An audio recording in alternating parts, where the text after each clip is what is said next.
Update India TV, हर खबर सच्चाई की ओर। मनाने श्रीमंत असणारी माणसं समाज घडवतात। प्राध्यापक नितीन बानुगडे पाटील रसिक श्रोते यांची अलोट गर्दी। जिंतूर तालुका मराठी पत्रकार संघाकडून कार्यक्रमाचे आयोजन।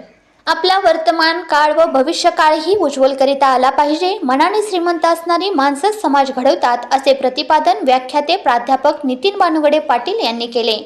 ते जिंतूर तालुका मराठी पत्रकार संघ यांच्या वतीने गुरुवारी 11 जानेवारी रोजी शहरातील जुनी मुनसभी येथे आयोजित चला भविष्यावर बोलू काही या कार्यक्रमात बोलत होते।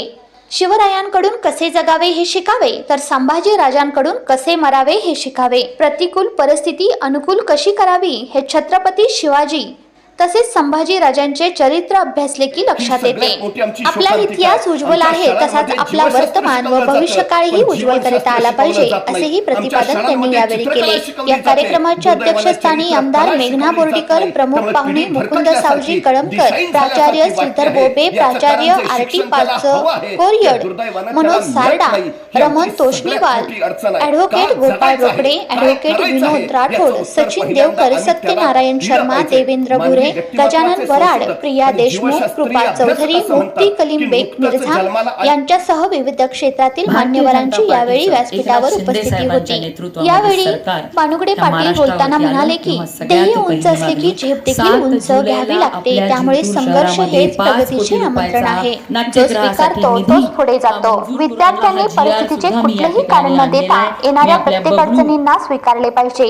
यामध्येच आपल्याला वाट मिळत असते, त्यामुळे आपल्या नियतीचे मालक स्वतः बना, परिस्थितीचे गुलाम बनू नका। विद्यार्थ्यांसह उपस्थित प्रेक्षकांनाही त्यांनी मार्गदर्शन केले। यावेळी बोलताना मेघना बोर्डीकर यांनी सांगितले की शहरात नाट्यगृहांसाठी 5 कोटीचा निधी उपलब्ध झाला होता, परंतु जागेअभावी नाट्यगृह होऊ शकले नाही। येत्या काळात आपण नाट्यगृहासाठी जागा उपलब्ध करू आणि शहरातील रसिक प्रेमीसाठी सुसज्ज असे नाट्यगृह उभारण्यासाठी प्रयत्न करू। तालुक्यातील विविध प्रश्न पत्रकारांना पक्के घर बांधण्यासाठी आपण विधानसभेत पाठपुरावा करू व पत्रकारांचे विविध प्रश्न आपण सोडवण्यासाठी तत्पर असल्याचेही त्यांनी यावेळी सांगितले। या कार्यक्रमाचे प्रास्ताविक सनपहाचे अध्यक्ष शेख शकील, सूत्रसंचालन मोआ शेख तर आभार शहजाद पठाण यांनी मांडले। या कार्यक्रमासाठी यशस्वी करण्यासाठी मराठी पत्रकार संघाच्या सर्व पदाधिकाऱ्यांनी परिश्रम घेतले। या कार्यक्रमाला विद्यार्थी तसेच महिला तसेच नागरिकांचीही संख्या मोठी होती। अपडेट इंडिया टीव्ही प्रतिनिधी शेख अहमद सोबत घेऊन आले आणि तो मी बबलूंच्या हाती देते।